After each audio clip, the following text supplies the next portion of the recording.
अस्सलाम वालेकुम। आज हम लोग 10वीं जमात के पहला चैप्टर है शकली कशिश, उसको स्टडी करने जा रहे हैं। मैं यहाँ खड़ा हूँ, यहाँ से मैंने यहाँ तक के 1 मीटर का फासला तय किया, वहाँ से यहाँ तक के 1 मीटर का फासला तय किया। इस 1 मीटर के फासला तय करने में मैंने यहाँ मौजूद सब चीज़ें जैसे डेस्क है, ब्लैक बोर्ड है और दूसरी जो भी चीज़ें हैं उनको डिस्टर्ब किया।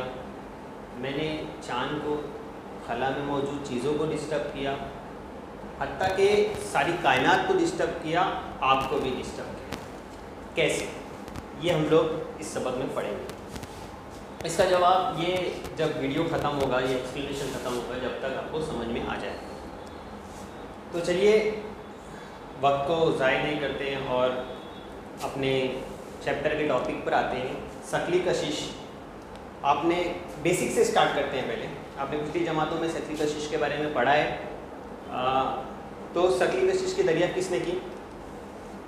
Newton, right. न्यूटन ने शकली कशिश की दरियाफ्त की। शकली कुव्वत किसे कहते हैं? ज़मीन की शकली कुव्वत।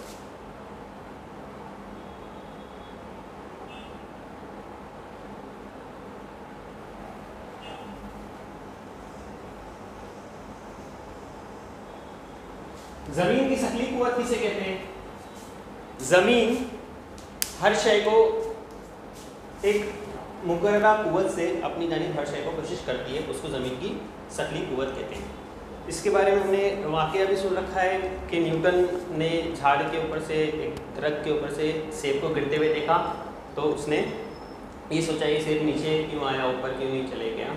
और आपकी किताब में भी पेज नंबर 1 पर ही जो स्टार्ट का चैप्टर पेज है उस पर दिया हुआ है, पेड़ दिखाया हुआ है और उस पर एक तस्वीर दी हुई है, आप लोग देख सकते हैं। तो इससे कुछ आगे हम लोग पढ़ेंगे, या आप पिछली जमातों में पढ़ सकते हो कि यार कोई भी चीज़ जो ऊपर जा रही है तो ऊपर फेंका जाएगा, वो नीचे आ जाती है, ये आपने देख चुके हैं, ठीक है। अभी हम लोग क्या उसके आगे पढ़ेंगे। जैसे न्यूटन ने जब वो सेब देखा कि वो ज़मीन पर गिरा, तो वो जो सेब था जो ज़मीन पर गिरा, उससे ऊपर वाली शाख का जो सेब है वो भी टूटेगा तो ज़मीन पर गिरेगा, उससे ऊपर वाली शाख का जो सेब है वो भी टूटेगा तो ज़मीन पर गिरेगा। यानी यहाँ मौजूद चीज़ भी ज़मीन पर आ रही है, ऊपर मौजूद चीज़ भी ज़मीन पर आ रही है। तो क्या ये कुव्वत चाँद पर भी लगती होगी? क्या दूसरे फल्की अजसाम पर भी लगती होगी? दूसरे सैयारों पर भी लगती होगी? तो इस ऐसी कुव्वत क्या सेब भी ज़मीन को खींचता होगा? क्या चाँद भी ज़मीन को खींचती होगी? क्या दूसरे फल्की अजसाम एक दूसरे को कशिश करते होंगे? हाँ, करते हैं। इसको न्यूटन का शकली कशिश का कायनाती कानून कहते हैं। ये हम लोग पढ़ेंगे कि हर शय, कायनात में मौजूद हर शय एक दूसरे को कशिश कर रही है। मैं आपको खींच रहा हूँ, आप मुझे खींच रहे हैं, और यहाँ मौजूद सारी चीज़ों को मैं कशिश कर रहा हूँ, चीज़ें मुझे कशिश कर रही है। चाँद ज़मीन को कशिश कर रही है, ज़मीन चाँद को कशिश कर रहा है, ठीक है। सेब ज़मीन को कशिश कर रहा है और ज़मीन सेब को कशिश कर रही है, लेकिन सेब छोटा होने की वजह से ज़मीन पर आ जाता है। अब उसके आगे हम लोग देखते हैं कि ज़मीन शकली कशिश का कायनाती कानून। शकली कशिश का कायनाती कानून क्या है? आज हम लोग ये एक जो शकली कशिश का कायनाती कानून है, इसी को कवर करने जा रहे हैं। न्यूटन का शकली कशिश का कायनाती कानून। शकली कशिश का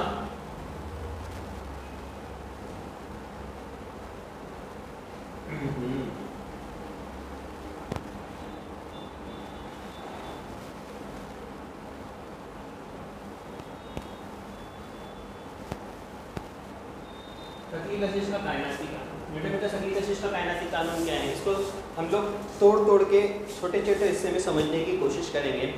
कायनात का हर एक जिस्म दूसरे जिस्म को मुकर्ररा कुव्वत से कशिश करता है। यानी ये पेन एक दूसरे को कशिश कर रही है, मुकर्ररा कुव्वत से कशिश करता है, ठीक है। इसी को शकली कशिश का कायनाती कानून कहते हैं। इसको ब्रीफली न्यूटन ने इस तरीके से बताया है कि दो अजसाम के दरमियान जो शकली कशिश कुव्वत है, उनकी कमियतों के हासिल ज़रब के रास्त तनासुब में, मतलब इसका वजन, इसकी कमियत और इसकी कमियत, दोनों की कमियतों के हासिल ज़रब, इनका जब हासिल ज़रब करोगे उसके रास्त तनासुब में होता है। रास्त तनासुब की अपनी निशानी पता है, यानी मैं एक पॉइंट में लिख दे रहा हूँ यहाँ पर आपको समझने के लिए कि शकली कुव्वत बराबर होगी M1 M2 मतलब दो अज्सा में, पेन 1 पेन 2 या M1 M2 दो अज्सा में, दोनों के दरमियान जो शकली कशिश कुव्वत लगेगी वो इसके रास्त तनासुब में होगी। ठीक है, कमियतों के रास्त तनासुब में होती है। दो अज्साम के दरमियान अमल करने वाली कुव्वत उनके हासिल ज़रब के रास्त तनासुब में होती है। ठीक है, दूसरा, अब जो कशिश करने वाले अज्साम हैं उनकी कमियतों का हासिल ज़रब, जो कशिश करने वाले अज्साम हैं उनका जो फासला होता है, यानी जो M1 और M2 दो कोई चीज़ है, जैसे हम लोग यहाँ समझ लेते हैं, आपकी डायग्राम बुक में भी इस तरीके से दिया हुआ है, M1 M2 ये इसको कशिश कर रहे हैं और ये चीज़ ये इसको कशिश कर रही है, और दोनों के दरमियान जो फासला है वो R है। तो अब हमने ये तो देख लिया कि M1 M2 कमियतों के हासिल ज़रब के रास्त तनासुब में होता है, और जो फासला होता है, फासला उन लोगों के दरमियान जो फासला होगा, जो भी फासला होगा वो कुव्वत के माकूस तनासुब में होता है, मुरब्बे के माकूस तनासुब में होता है। यहाँ D लिखा हूँ, D लिखो, R लिखो, डिस्टेंस या फिर R निस्बत से नापा जाता है, दरमियान से फासला नापा जाता है, इसलिए R भी लिखते हैं, D भी लिखते हैं। तो फासले के मुरब्बे के माकूस तनासुब में होता है। ठीक है, ये दूसरा है। इस तरीके से आपकी तारीफ बनती है कि कायनात का हर एक जिस्म दूसरे को मुकर्ररा कुव्वत से कशिश करता है, वो लगाई जाने वाली कुव्वत उन लोग के कमियतों के रास्त तनासुब में होती है और फासले के मुरब्बे के माकूस तनासुब में होती है। अब इसको हम लोग अरेंज करेंगे, अरेंज करके अगर हम लोग सिंगल में लिखेंगे तो क्या आ जाएगा, कुव्वत बराबर M1 M2 बटे D2।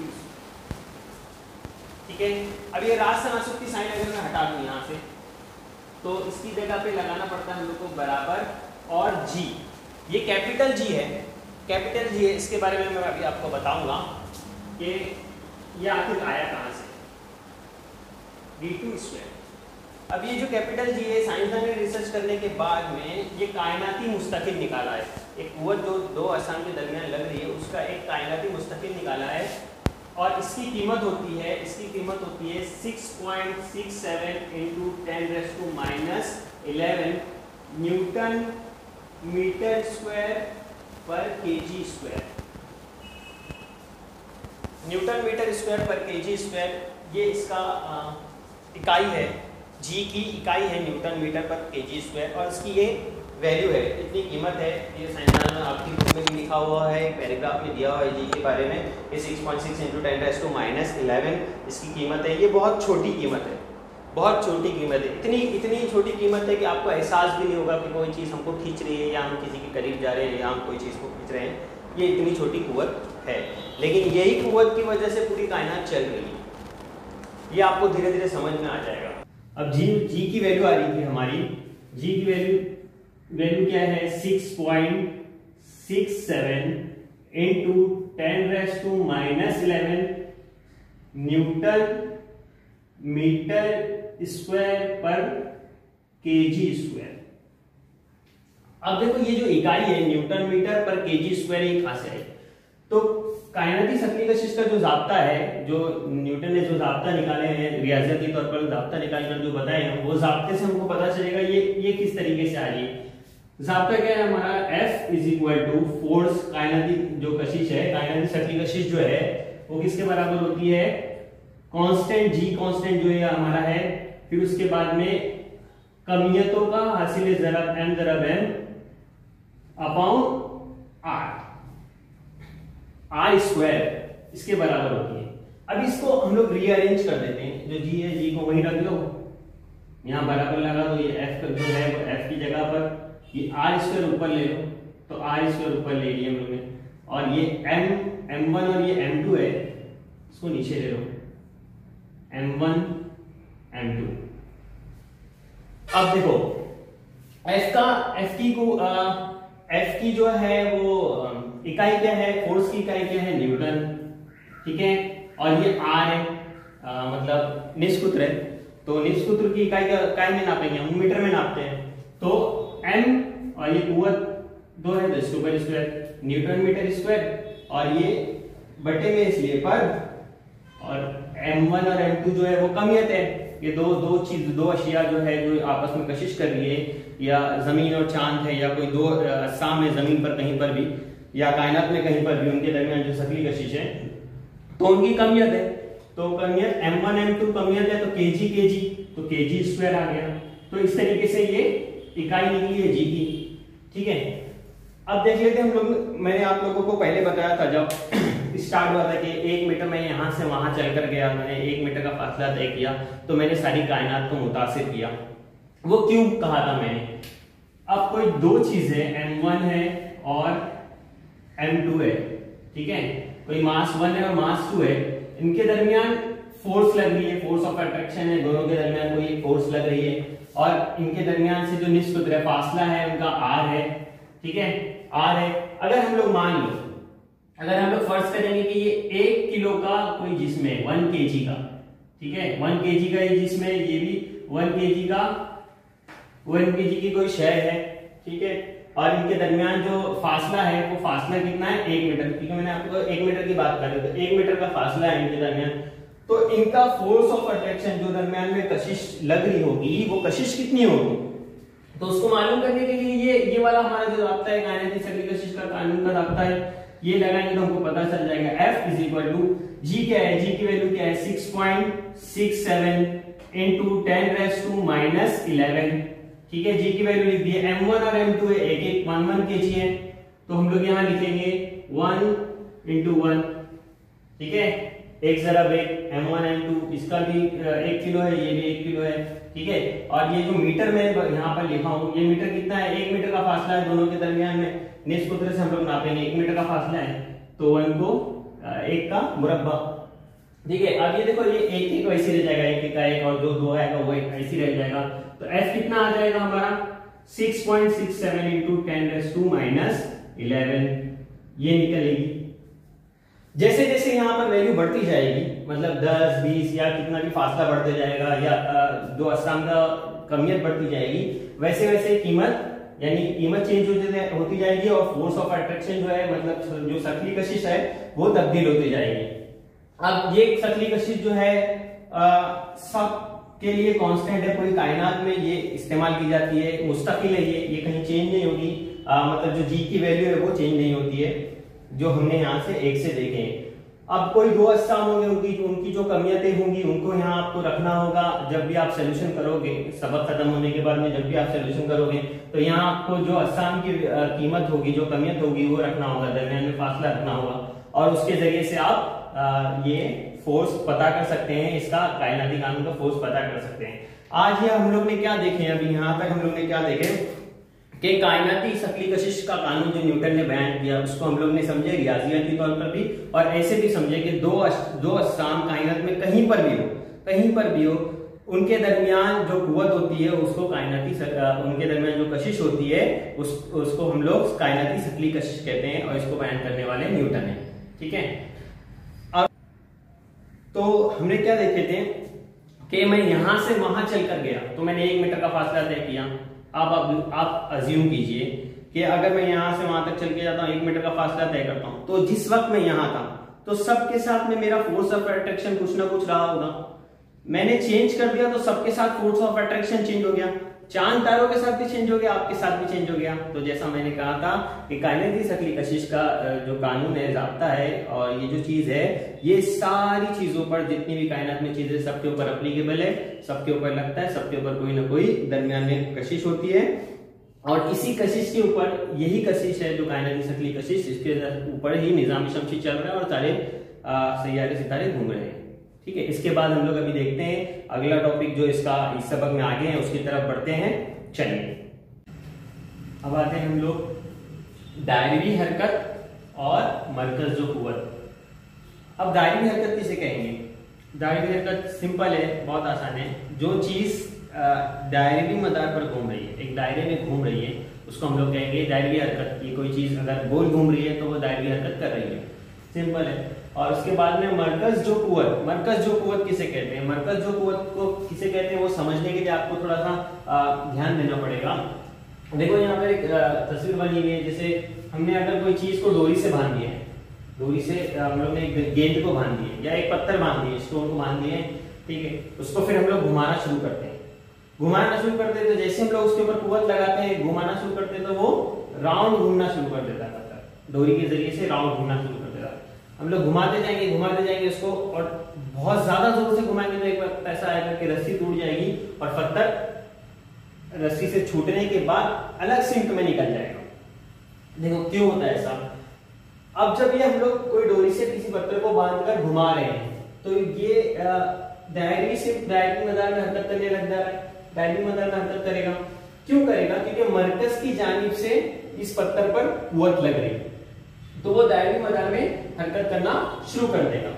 अब उसके बाद में क्या होता है, हम लोग जैसे जैसे इसको तेजी से इसकी स्पीड बढ़ाते जाएंगे तो एक वक्त ऐसा आएगा कि ये रस्सी टूट जाएगी, और रस्सी जब टूट जाएगी तो पत्थर जहां पर भी कहीं पर, समझो यहाँ पत्थर है, तो क्या होगा, वो इस सिमट में, ऐसा ममासी सिमट में, दायरे की ममासी सिमट में कहीं पत्थर निकल जाएगा। अब जब वो पत्थर जब दायरे हरकत में घूम रहा था, जैसे हम लोग घुमा रहे हैं, घूम रहा था, तो हर वक्त पत्थर क्या कोशिश कर रहा है, तो यहां से कुवत लग रही है ना, उसको मरकज की जानिब से कुवत लग रही है ना, तो पत्थर मरकज की सिमत आने की कोशिश करता है, हमेशा हर जगह से मरकज की सिमत आने की कोशिश करता है। क्योंकि देखो अगर हम लोग स्लो कर दे स्पीड को तो क्या होगा, पत्थर आकर वापस हाथ पर हमारे लग जाएगा या हमारे सर पर आकर लग जाएगा स्लो कर देंगे, तो वो मरकज की जानिब आने की कोशिश करता है क्योंकि मरकज से कुवत लग रही है। यही कुवत के अमल से तो चांद और जमीन और दूसरे सैयारे गर्दिश कर रहे हैं। जमीन की सकली कशिश की वजह से चांद उसके गिर्द में गर्दिश कर रहा है एक खास मखसूस रफ्तार में। चांद ज्यादा रफ्तार में भी नहीं है और ज्यादा स्लो रफ्तार में भी नहीं है। स्लो रफ्तार में होगा तो चांद जमीन पर गिर जाएगा, और ज्यादा तेज रफ्तार में होगा तो जमीन की कशिश से शक्ल के परे चले जाएगा, बाहर चला जाएगा। एक खास मदार में चांद जमीन के गिर्द में गर्दिश कर रहा है, और बाकी सब जो फल्की अज्साम है वो सूरज के गिर्द इसी तरीके से, सूरज की कशिश की वजह से वो सूरज के गिर्द में गर्दिश कर रहे हैं। सूरज की कशिश तकलीफ, ये हमने कायनाती कानून पढ़ चुके हैं। कायनाती कानून में क्या है कि कायनात का हर जिस्म दूसरे जिस्म को एक मुकर्ररा कुव्वत से कशिश करता है, ठीक है, वो हमने पढ़े। वो उनके कमियतों के हासिल ज़रब के रास तनासुब में और फासले के मुरब्बे के माकूस तनासुब में होते हैं। ये हम लोग ने इससे पहले वाले टॉपिक में हम लोग पढ़ चुके हैं। कायनात के शक्ली कशिश का कायनाती कानून जो न्यूटन ने बयान किया, उसमें हम लोग पूरा ये चीज पढ़ चुके हैं कि हर जिस्म दूसरे जिस्म को कशिश कर रहा है। तो जो जमीन और चांद की अगर हम लोग बात करें तो जमीन के गिर्द चांद घूम इसी रहा है कि जमीन की कशिश शक्ली की वजह से वो मरकज की सिमत आने की कोशिश करता है, और एक खास रफ्तार में होने की वजह से जमीन के गिर्द में गर्दिश करने लग जाता है। और इसी तरीके से जमीन सूरज के गिर्द में और बाकी सारे 8 के 8 सैयारे जो वो सूरज के अराउंड में गर्दिश कर रहे हैं, वो इसी वजह से, इसी कुव्वत की वजह से, मरकज जो कुव्वत की वजह से। अब मरकज जो कुव्वत की तारीफ क्या है, सिंपल ही तारीफ है कि दायरी मदार में घूमने वाले जिस्म पर, कोई दायरी मदार में जिस्म कोई घूम रहा है ना, जिस्म कोई घूम रहा है तो जिस्म पर मदार के मरकज की सिमत, अब ये मदार है, ये वाला ये मदार है, ये ऑर्बिट है, मदार के जो मरकज होगा, जो भी मदार होगा उसका जो भी मरकज, उसका मरकज होगा, मरकज की सिमत में अमल करने वाली कुव्वत। अब यहाँ से जो कशिश हो रही है ये कुव्वत को, अब ये जो कशिश हो रही नहीं है, ये वाली जो कशिश हो रही है, ये जो कशिश कर रहा है, इस कुव्वत को मरकज जो कुव्वत कहेंगे, यानी जो जमीन की शक्ली कशिश है वही मरकज जो कुव्वत कहेंगे, उसी को हम लोग मरकज जो कहेंगे। क्या जो बाकी के अज्साम की जो सूरज की शक्ली कशिश है या कशिश होगी तो उसको हम लोग मरकज जो कुव्वत कहेंगे। ऐसी कुव्वत, इसकी सिंपल सी बात, अगर सिंपल से हम लोग तारीफ आम जबान में बोलने की कोशिश करें तो ऐसी कुव्वत जो अपने किसी चीज को खींचे और अपने सेंटर की तरफ खींचे और वो चीज उसके गिर्द घूमने लग जाए, और वो उसी के गिर्द घूमने लग जाए तो उसको हम लोग क्या कहेंगे, मरकज जो कुव्वत, जो मरकज की जानिब आए, जो मरकज की जानिब आए उसे मरकज जो कुव्वत कहेंगे। क्योंकि मरकज से दूर जाने वाली कुव्वत को कुछ और कहते हैं। ये सबक के इख्तिताम में आपको पढ़ना होगा उसके बारे में, इसलिए याद रखो। एक चीज इसमें नोट करने वाली है कि जो मरकज की जानिब आएगी उस कुव्वत को मरकज जो कुव्वत कहेंगे। अब मरकज जो कुव्वत में इतना ही, आपकी किताब में भी 2 डायग्राम दी हुई है, उसमें बच्चों के साथ में ये स्टोन को घुमाते हुए दिखाया और मिसाल के जरिए से बताया गया है, और इसी के ऊपर हमारा निजाम शमसी चल रहा है मरकज जो कुव्वत के ऊपर से।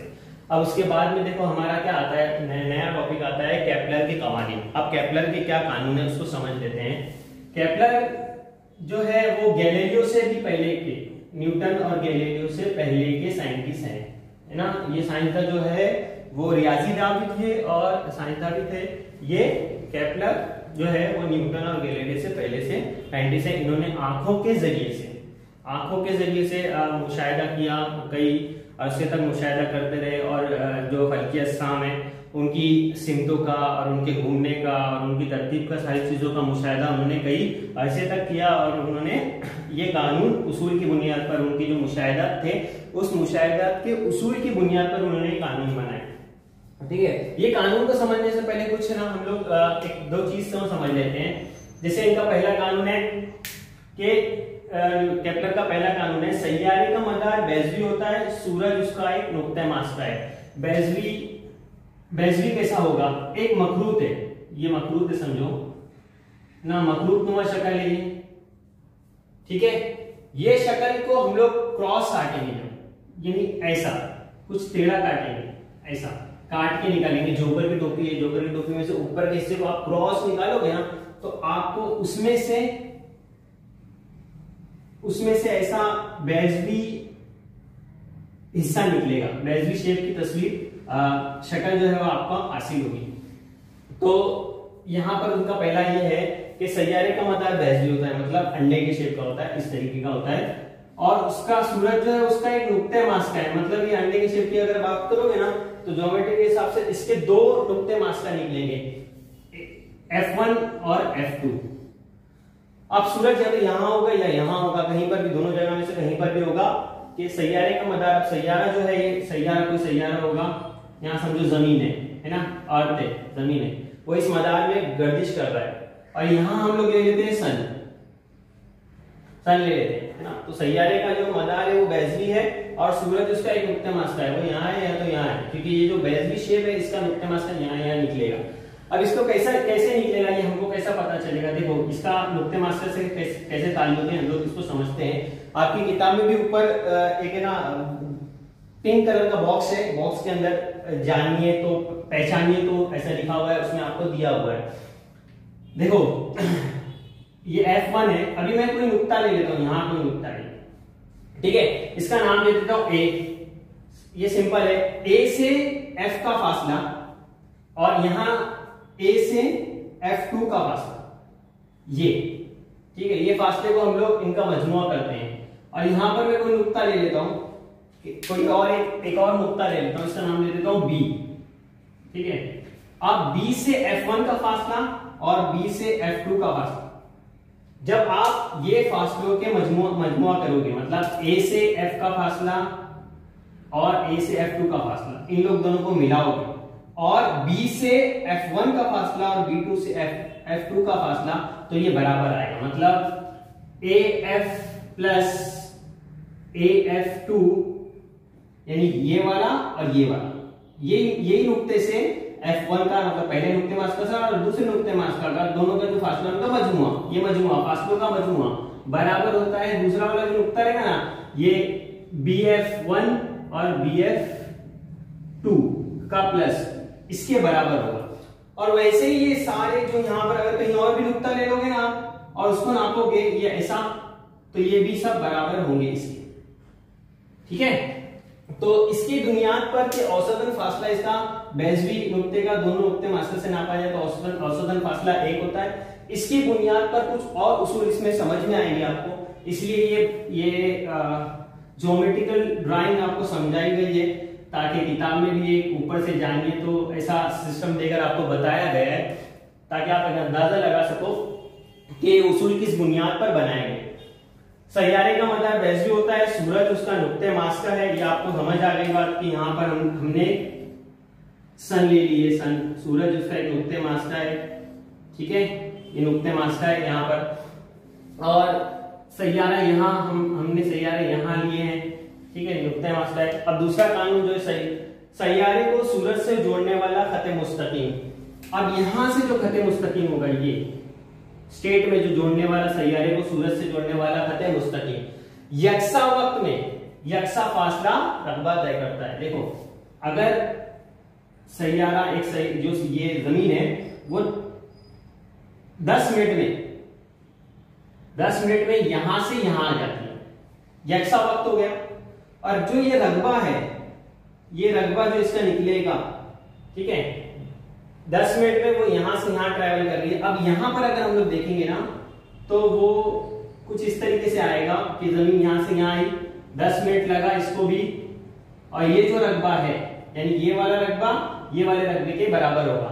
यक्सा वक्त में यक्सा वक्त लगेगा, 10-10 सेकंड 10-10 मिनट लग रहा है, यक्सा वक्त लगेगा और यक्सा रकबा तय होगा। जो ये रकबा बनेगा, इसका जो रकबा निकलेगा वो रकबा यक्सा होगा। इसको दूसरे तरीके से ऐसा बोल सकते हैं कि जो स्वीप करेगी जमीन, जितना रकबा जमीन स्वीप करेगी कहीं पर भी, तो वो यक्सा वक्त में यक्सा फासला, ये फासला रकबा तय करेगी। ठीक है, क्योंकि देखो आप यहाँ देखोगे तो ये फासला क्या है, ज्यादा दिख रहा है, ज्यादा दिख रहा है फासला, ये यहाँ ज्यादा फासला है लेकिन यहाँ फासला छोटा है। क्यों? क्योंकि यहाँ दूर होने की वजह से उसकी जो कशिश की कुव्वत में उसमें फर्क पड़ जाता है, लेकिन रकबा जो है वो एक जैसा होगा। तो रकबा एक जैसा होने की वजह से ये पूरा अराउंड इसका कंप्लीट होता है। ठीक है, तो ये दूसरा कानून भी आपको समझ में आ गया होगा कि सूरज से जोड़ने वाला खत मुस्तकीम यक्सा वक्त में, एक ही वक्त में और यक्सा वक्त में यक्सा रकबा तय करेगा, एक ही वक्त में एक ही रकबा, यानी 10 मिनट में ये इतना तय कर रहा है, जो रकबा निकलेगा इसका वो 10 मिनट में इसका भी रकबा उतना ही निकलेगा। ये आपको मिसाल के जरिए मैं बता रहा हूँ कि 10 मिनट अगर लगता है तो गालिबन यहाँ पर भी इतना ही रकबा निकलेगा। ठीक है, अब तीसरे कानून की तरफ बढ़ते हैं हम लोग। तीसरा कानून क्या है? सूरज के एतराफ मदार में गर्दिश करने वाले सैयारे के लिए दरकार वक्त का मुरब्बा। अब ये जो सैयारा सूरज की गिर्द में गर्दिश कर रहा है, इसके लिए जितना भी एक वक्त है, जैसे हम लोग को पता है कि 365 दिन 6 घंटे, 365 दिन 6 घंटे के करीब कुछ ना लगता है, एक साल, जो एक साल लगता है अराउंड अर्थ को सूरज की गिर्द में घूमने के लिए। तो जो ये वक्त होगा, जो भी वक्त होगा, वो वक्त का मुरब्बा यानी T², वक्त का मुरब्बा। इस सैयारे का सूरज से औसत फासला, जितना भी औसतन फासला होगा, यहाँ जैसे हम लोग ने निकाले थे औसत, ऊपर यहाँ है, कहीं पर भी कोई भी नुक्ते पर है वो, तो उसका औसतन जो फासला होगा, उसके औसत फासले के मकब के रास तनासुब में, ये रास तनासुब की निशानी है, ये हम लोग ने पहले भी देख चुके हैं, रास तनासुब, और ये मकब जो फासला होगा इसको लिख सकते हैं हम लोग R3। ठीक है, तो ये इसके बराबर होगा, रास तनासुब में होता है। ये इसका तीसरा कानून है। इसको दूसरी तरीके से हम लोग कैसा लिखते हैं? T² R³ और ये K लिखते हैं। K मतलब मुस्तकिल, कांस्टेंट, कांस्टेंट की निशानी लगाते हैं। ये इसका केपलर का एक कानून है और ये केपलर ने ये कवानीन अपने जो है ये मुसलसल मुशाहिदे की बुनियाद पर रियाजियाती तरीके से ये कानून पेश किए हैं। अब ये जो कानून केपलर ने पेश किए, ये कहीं पहले 16वीं सदी में पेश हुआ है। ठीक है, उसके बाद में कई सारे मुशाहिदे होते रहे, इंसान तजस्सुस लगाते रहा, बहुत सारे साइंसदान आते रहे, लेकिन इसके बाद इन्होंने ये सिर्फ अपने उसूल की बुनियाद पर बताए थे। इनको ये नहीं पता था कि ये कशिश कर रहा है नहीं कर रहा है।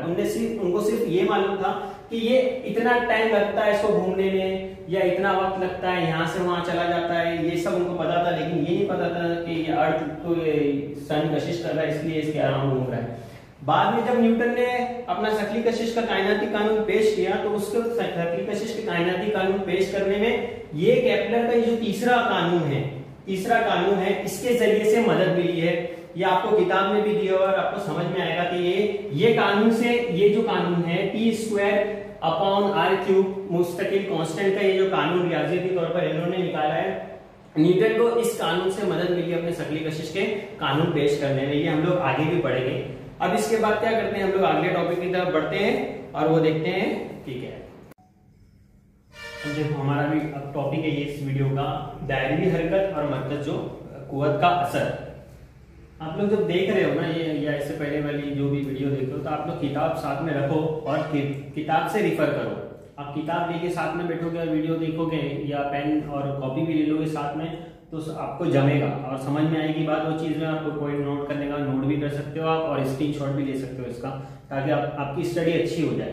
तो बिना किताब के अगर आप बैठोगे सिर्फ वीडियो देख लोगे तो फिर वो निकल जाएगा। किताब लो ताकि आपको और जहन नशीन अच्छे से हो जाए। दायरी हरकत और मरकज जो कुव्वत का असर। अब इससे पहले हमने देखे थे कि कोई मरकज जो कुव्वत, आपको दायरी हरकत तो पता ही हो गया है कि कोई चीज अगर दायरी हरकत कर रही है, अगर गोल घूम रही है, तो उसको हम लोग दायरी हरकत कहेंगे। और मरकज जो कुव्वत का असर, अब मरकज जो कुव्वत का असर क्या होता है? मरकज जो कुव्वत आपको पता है कि कोई चीज अगर दायरी हरकत कर रही है तो उसको मरकज की जानिब से कुव्वत लग रही है, इसलिए वो उसके अराउंड घूम रही है ना, उसके इर्द गिर्द घूम रही है। मरकज की जानिब से कुव्वत लगने की वजह से जो कोई चीज जब घूमती है उसको तो उस कुव्वत को हम लोग मरकज जो कुव्वत कहते हैं। इसकी तारीफ हमने इससे पहले में हम लोग देख चुके हैं। अब इसका असर क्या होता है, मरकज जो कुव्वत के असर की वजह से वो उसके मदार में घूमता है। किसी भी सैयारे का गर्दिश करना, जो गर्दिश कर रहा है कोई भी सैयारा, उसकी वजह क्या है, सैयारे की गर्दिश करने की वजह यही है कि उसको मरकज की जानिब से कुव्वत लग रही है। तो ये कुव्वत ही किसी सैयारे की गर्दिश करने की वजह है, इसका ये असर होता है। अब देखो, मैंने जब लास्ट वीडियो हम लोग देख रहे थे उसमें हमने देखे थे कि केपलर ने जो कवानीन बनाए हैं, पहले 16वीं सदी में केपलर आया, न्यूटन उनके बाद के साइंटिस्ट हैं। तो जो केपलर के कवानीन थे उसके जरिए से ही न्यूटन को अपने शक्ल कशिश का कायनाती कानून बयान करने में मदद मिली। अब वो मदद कैसे मिली वो इस टॉपिक में क्लियर हो जाएगा आपको। यहाँ ये जो नुक्ता है इसमें समझ में आ जाएगा आपको कि वो कैसे क्लियर हुई, इसलिए इसमें मैंने साथ में लिख दिया हूँ। आपकी किताब में भी अगर आप देखो तो ब्लू में आपको एक अलग से बॉक्स दिया हुआ है, उसमें उसके बारे में बयान किया गया है कि ये वाली चीज न्यूटन को इससे जरिए से मदद मिली है। और उसके पहले वाले जब केपलर का इंट्रोडक्शन है किताब के अंदर, तभी भी वहां पर भी आपको ये चीज दी हुई है कि न्यूटन को केपलर के जरिए से मदद मिली हुई है कानून बयान करने का। अब क्या मदद मिली है, देखो, शक्ली कशिश का कायनाती कानून बयान करते वक्त न्यूटन को फासले के मुरब्बे को शामिल करने का ख्याल। अब जो फासले के मुरब्बे का जो हाफ उसका जो कानून का अगर हम लोग बात करें तो हाफ हिस्सा जो है कि फासले के मुरब्बे के माकूस तनासुब में होता है, फासले के मुरब्बे के माकूस तनासुब में होता है। तो फासले के मुरब्बे को शामिल करने की ख्याल किस वजह से आया, मतलब ये वाला जो उसका हाफ पार्ट है। पूरा पार्ट क्या है उसका, अगर हम लोग देखें तो कायनाती शक्ली कशिश का कानून क्या है, ये इसके कमियतों के हासिल ज़रब के रास तनासुब में होता है और फासले के मुरब्बे के माकूस तनासुब में होता है। इसको हम लोग अलग अलग करके भी लिखे थे, ऐसा हम लोग ने ऐसा भी देखे थे, ठीक है। ये वाली चीज भी हम लोग ने देखे थे। ये रास तनासुब मतलब अगर ये बढ़ेगा तो ये भी बढ़ेगा, अगर कमियत बढ़ जाएगी तो कुव्वत भी बढ़ जाएगी। और यहां पर क्या है, डिस्टेंस अगर बढ़ेगा तो कुव्वत कम हो जाएगी। माकूस का मतलब ये होता है उल्टा, मतलब ये अगर कुव्वत यहाँ पर हम लोग 2 से 4 कर दे तो ये और कम होना शुरू हो जाएगी और ये बढ़ना शुरू हो जाएगी। ये 1/4 हो जाएगी और ये दुगनी हो जाएगी, ठीक है। ये डबल हो जाएगी, ये 1/4 हो जाएगी, 1/4 हो जाएगी। तो ये कानून में रास तनासुब और माकूस तनासुब का मतलब बता रहा था आपको कि रास तनासुब मतलब दोनों बढ़ेगा और माकूस तनासुब मतलब एक बढ़ेगा तो एक कम होगा। तो ये जो हाफ पार्ट है, ये वाला पार्ट है, ये वाला पार्ट जो है वो है कि फासले के मुरब्बे, फासले का मुरब्बा है, ये फासले के मुरब्बे के माकूस तनासुब में होता है। ये वाला पार्ट जो ये कायनाती शक्ली कशिश का कानून तो यही है ना, तो इसमें जो ये हाफ पार्ट है, ये वाला पार्ट है, ये वाला पार्ट उसको जो है न्यूटन को वो शामिल करने का ख्याल कहां से आया, तो वो केपलर की वजह से आया है ये वाला ख्याल। इसकी वजह से इसको आधे कानून बयान करने में, मतलब ये जो हिस्सा है ये बयान करने में, फासले के मुरब्बे को शामिल करने में उसको मदद मिली हुई है। वो कैसे मिली हुई है हम लोग यहाँ पर देखेंगे भी और उसको साबित भी करेंगे। माकूस तनासुब में 1/d² के, मतलब फासले के मुरब्बे के, फासला जो भी है उसके मुरब्बे के माकूस तनासुब में, ठीक है। अब देखो यहाँ पे मैंने लिए कुछ बना दिया है ताकि आपको इमेजिनेशन अच्छी हो जाए, क्योंकि फिजिक्स जो है वो इमेजिनेशन का काम है।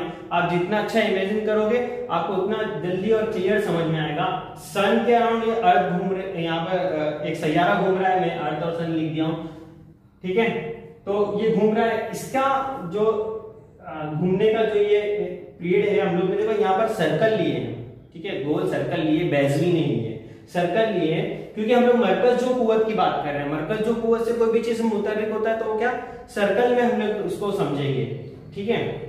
अब देखो ये सैयारा है, उसकी कमियत m है, ये मान लो कि सैयारे की कमियत m है और सैयारे का जो निष्पुत्र है, सैयारे के मदार का जो निष्पुत्र है, यहाँ पर जो मदार है, ये मदार का जो निष्पुत्र बनता है, यहाँ से लेकर यहाँ तक हमारे दरमियान कोई भी चीज का अगर हम लोग ये जब भी ये कानून और ये जब सवाल हल करेंगे तो उसका जो हम लोग फासला नापेंगे ना तो मरकज से नापेंगे। जमीन का भी जो हम लोग फासला नापते हैं तो मरकज से नापते हैं, जमीन के सेंटर से फासला नापा जाएगा, ठीक है। तो कोई भी चीज के सेंटर से अगर फासला नापेंगे तो ये मदार का जो निष्पुत्र है उसको हम लोग दे रहे हैं ना r, निष्पुत्र रेडियस r दे दिए, ठीक है। और सैयारे की रफ्तार जो है, अब ये जो सैयारे की रफ्तार, ये चाल समझ लो, सैयारे की जो चाल है, यहाँ पर जो चाल है, ये जो चाल है इसकी स्पीड होगी, जो स्पीड लिख देता हूं मैं साथ में। स्पीड जो है ये, या चाल हम लोग कह सकते हैं इसको, ठीक है। यहाँ पर v दिया हुआ है, होना तो स्पीड और चाल ही चाहिए था।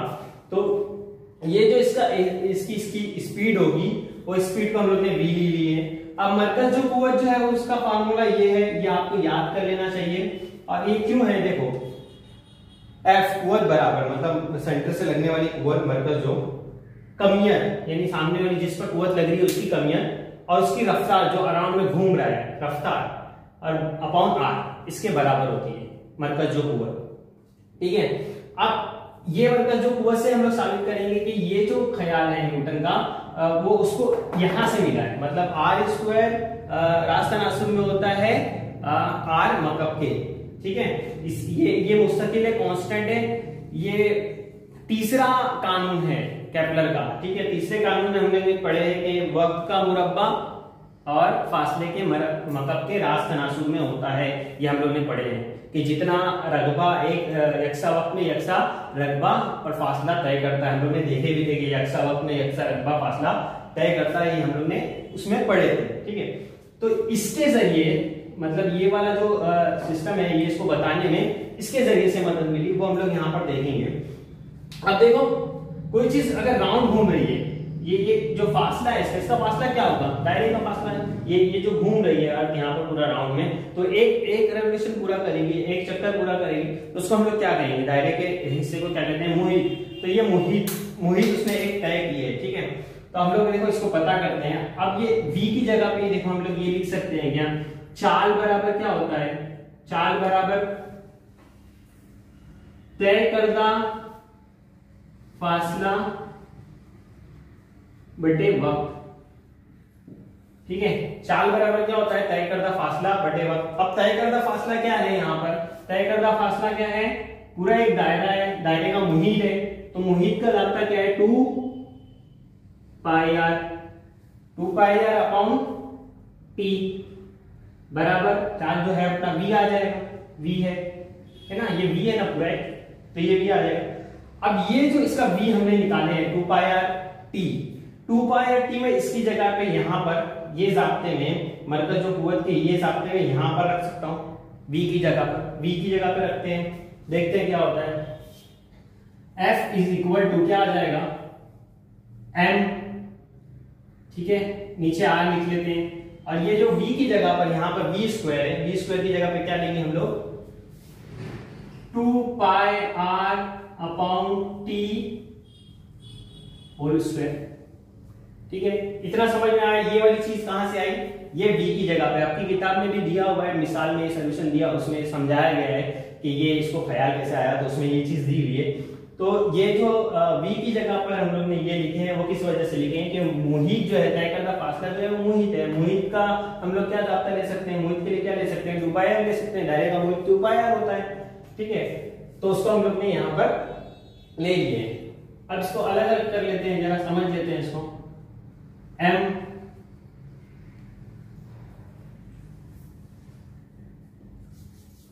अगर मैं इसको